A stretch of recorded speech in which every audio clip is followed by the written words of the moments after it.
Hello, this is John Haddad, and you're listening to Gut Talks, GGUTT. So this is the first episode of GGUTT Talks in person. Before, Really? yes, so GGUTT Talks started actually off being a series of short videos meeting people like in different places, wherever I would be. And then during COVID, I decided to get started with a podcast. Wonderful. And I launched the first episode on the 31st of December 2020, and now we're at season 3. Wow, that's impressive.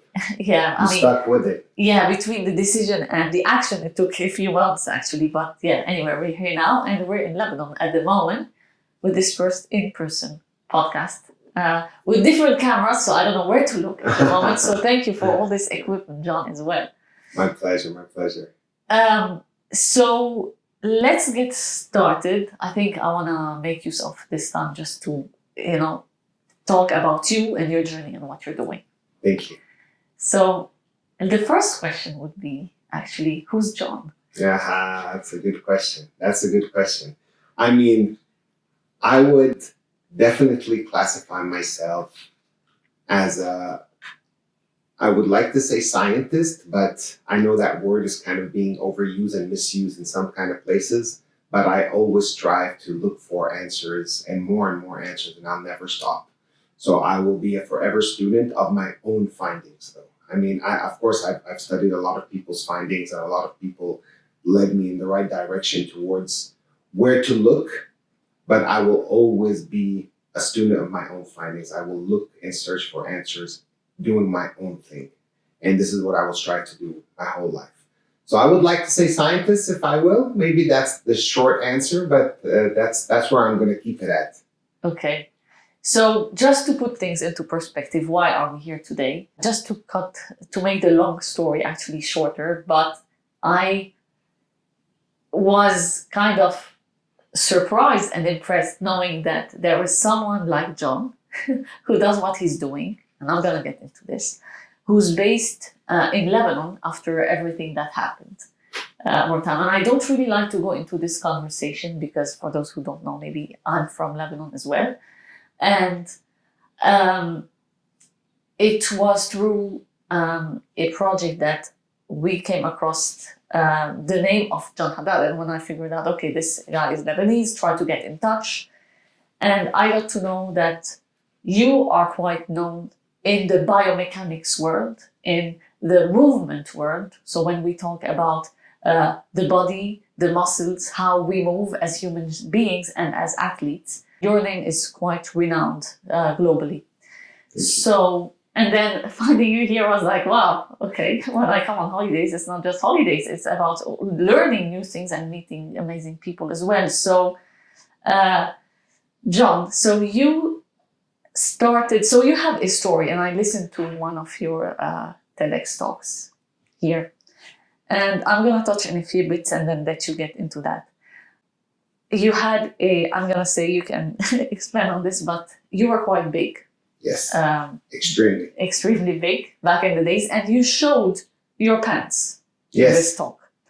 And you're into jewelry making, right? Mm-hmm. You lived between Lebanon and the US, and then you had this key moment in your life. I don't know what that is. Maybe you can tell us. And then this got you into changing, the purpose of what you were doing in life, and led you to where you are today. So that's kind of a long question and intro, but the floor is then yours. Who was John as a kid, and what led you to where you are today and making this life-changing decision? That's an interesting question. I haven't reflected on that for a while. I haven't really thought about it for a while. But of course, it's there in my head, and I can bring it out at any time I want to. As a kid, we moved from place to place. We ended up spending my adolescent years in the United States. We moved back here at the age of 16, 17 years old to Lebanon. That's when the family decided to move back. And I think growing up in the United States at the time, we were a little bit ignorant about nutrition and ignorant about how to live our life. But at the same time, the United States opened us up into getting into a lot of sports. And so I was always moving, but I was eating the worst of the worst diet in the world, like everything processed, just junk food all the time. And my parents had no way to stop us because we would find it anywhere we wanted to. Like it wasn't something that they did. Plus, we didn't have the proper education to know that this is going to harm us at a later stage in our lives. Fast forward when we came here, I went on a bunch of. I mean, the journey was just tremendous. A bunch of like starvation diets that actually ricocheted. So you would lose the weight, and you would come back. It would come back with a vengeance. It would come back even worse than it was before, messed up my metabolism. I did all kinds of things to my body that was just wrong. And then when I started working after finishing college, I became a jeweler, and I was really good at it. But then I decided, okay, I'm going to take control of my life. My father got really sick. He wasn't extremely overweight. He was just a little chubby for his age. But he wasn't always like the one to do a lot of sports or anything like that. But he was somewhat aware of what he ate and what he put into his body. And when I decided to actually start on my journey, I couldn't stand sitting down and selling jewelry anymore. And I found a very, very nice person to help me on my journey, which is a family friend of ours. She was my nutritionist at the time. She took me down the path, and she was like my if you want, like my teacher. Eat this, don't eat that. Eat this, don't eat that.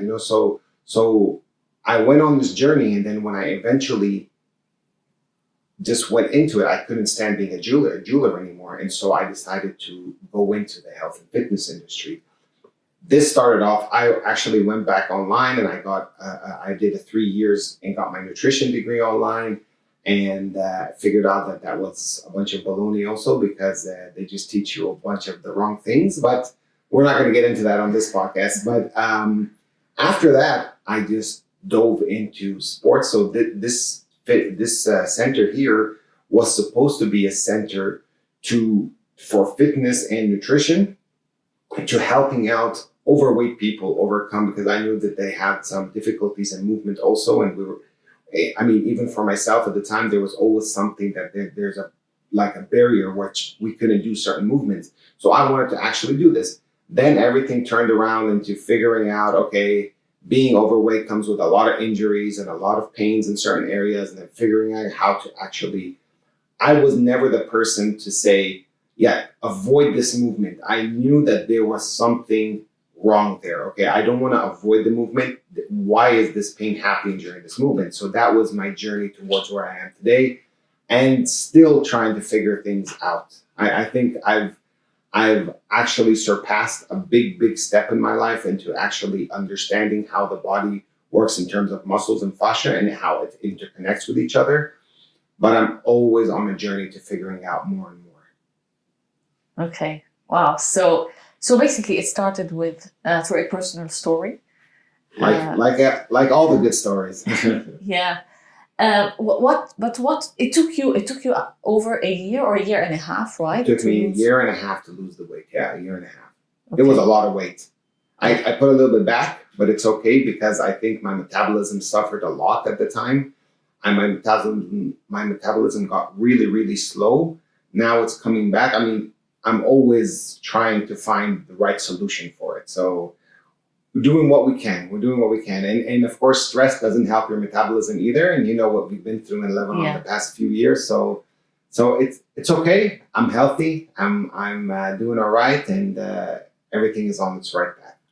Awesome. And you mentioned we're here at level 8. Yes. Can you just give a brief overview? Because you said this was supposed to be a center for nutrition and helping overweight exactly. people, but it's much more now. Yeah, so we started in the year 2011 with a lot of scientific background. So we did, of course, I had my nutrition degree at the time, and then we started out, we used to do a lot of tests for people, body composition, VO2 max tests to see where they should burn fat and all of this other fun stuff. And I slowly started realizing there's a big barrier with injuries.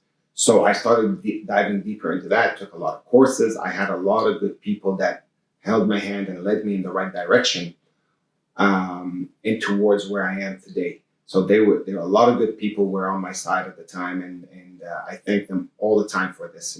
Nobody has his own journey without having good people surrounding them. But I completely went I'm just going to say I took a detour and I went on my own path towards figuring out how muscles really work. And that's where I am today. I work with injured people. I also train people like to get faster and stronger, but I am known in the biomechanics world as the person that fixes injuries and muscle strains and muscle sprains and joint sprains, excuse me, and all that other stuff. Hence your nickname, The Fix, right? Exactly. Okay. So can I ask you, what is it that made you realize that, weight is linked to injuries, or injuries are linked to weight and movement? I don't know if I'm getting this right, but... Well, it wasn't. I don't think there's a direct link to it. I think there is the link that you become less mobile when you gain a lot of weight. Your joints go through a lot of compression, which then enables you not to move so well anymore, and you start to become very stiff in your knee joints and your ankle joints and your hip joints and in every single joint, as a matter of fact. And therefore, if you do some kind of movement that is a little bit bigger than you're allowed to, like your joints allow you to, then something else is going to suffer in return. And that's why you see a lot of overweight people with knee pain. You go to the doctor, the first thing they tell you, oh, you have to lose weight, to get rid of the knee pain. As a matter of fact, the weight isn't what's causing the knee pain, but the stiffness in the joints help with that. They help with the knee pain that's actually happening. And therefore, so we had to find a way. Okay, so my journey was losing weight wasn't just dieting and depriving my body of calories. It was also a lot of sports involved. And luckily, I didn't have a lot of injuries, a little bit of shoulder pain from time to time, but I didn't have a lot of injuries. But I started noticing that people that did come here that were overweight were having a lot of pain and a lot of injuries, and trying to figure out how that worked. And then it completely went into, in 2014, I completely moved into just working with injured people. I'd say just people with pain, people that had injuries, primarily, of course. Of course, then you have the athletes that trust you when you fix an injury. They also start working with prevention and stuff like this, and actually getting faster and stronger, because if you understand how the muscles work, then you understand how to actually make that muscle work when it's supposed to. I mean, that's a whole different story. But so there, I have a few athletes that work with me for better function, let's just say it. And then of course, the injuries are number one priority all the time. Yeah. I guess there's lots of awareness that comes with it, because I think, and quite often, like, we as humans seek treatment when we feel pain somehow, and the pain comes maybe after an injury, and maybe over time we don't feel it straight away. And what you're trying to do is come at this previous step to help people avoid this over time, right?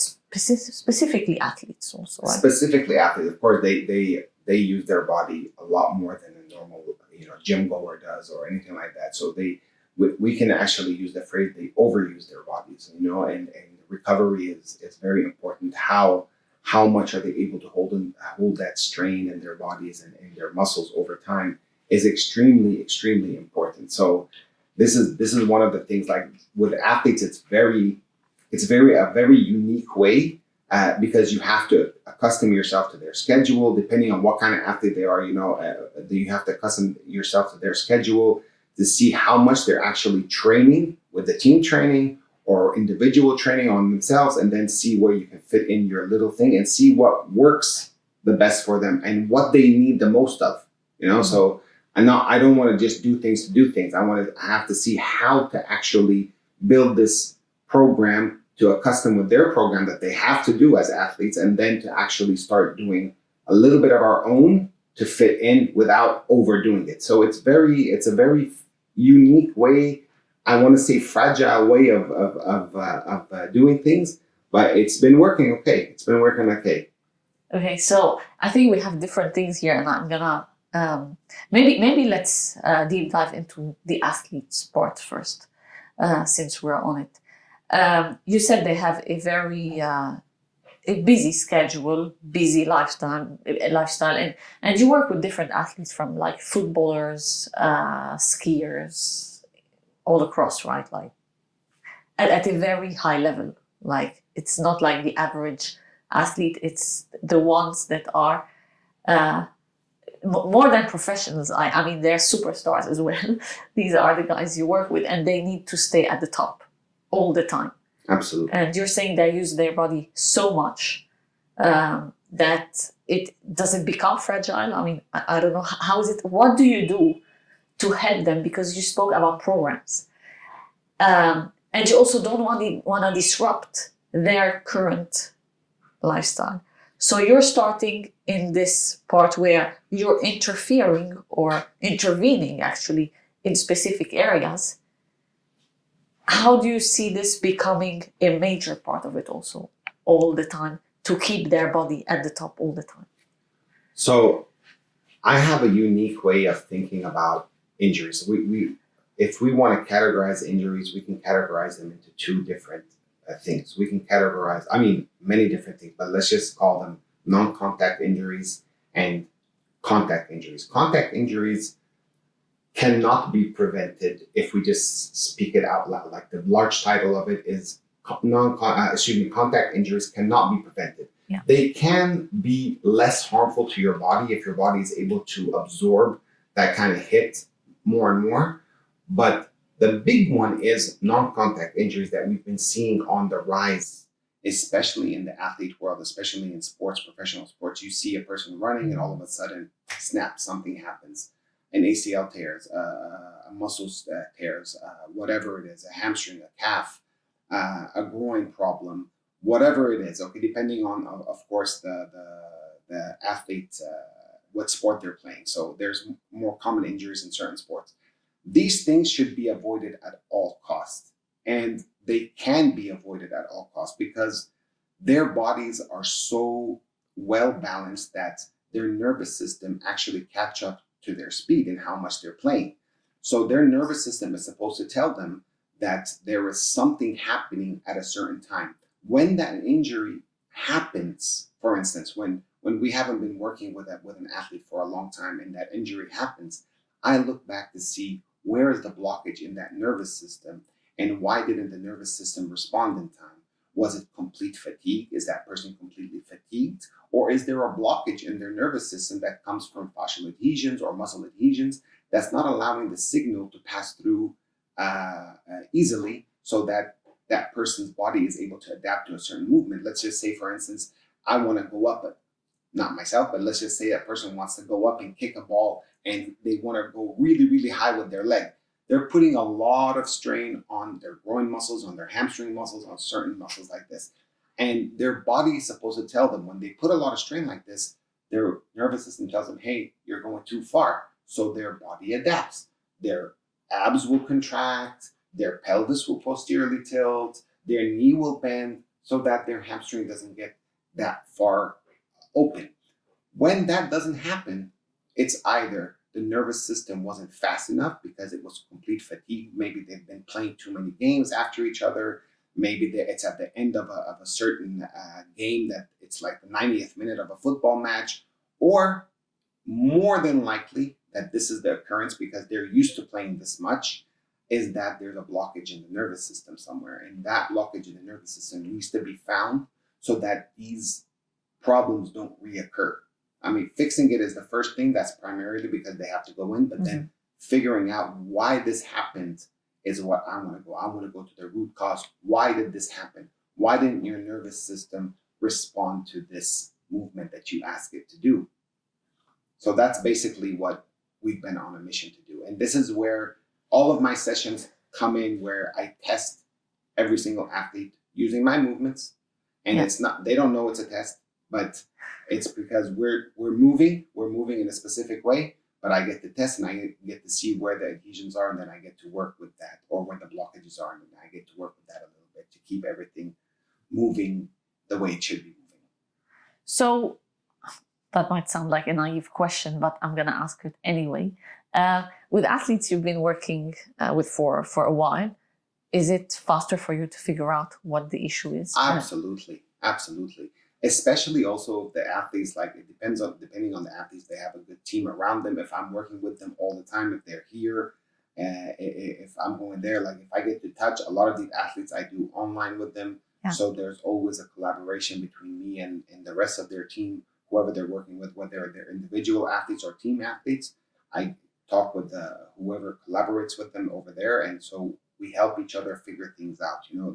I always say teamwork makes the dream work. It's never a one-man job. I cannot take any full credit for any of the accomplishments completely fully, because it's always a teamwork. It's always a teamwork. I add a little something that they haven't had, and so they appreciate this, and I think that's what makes the best of the best.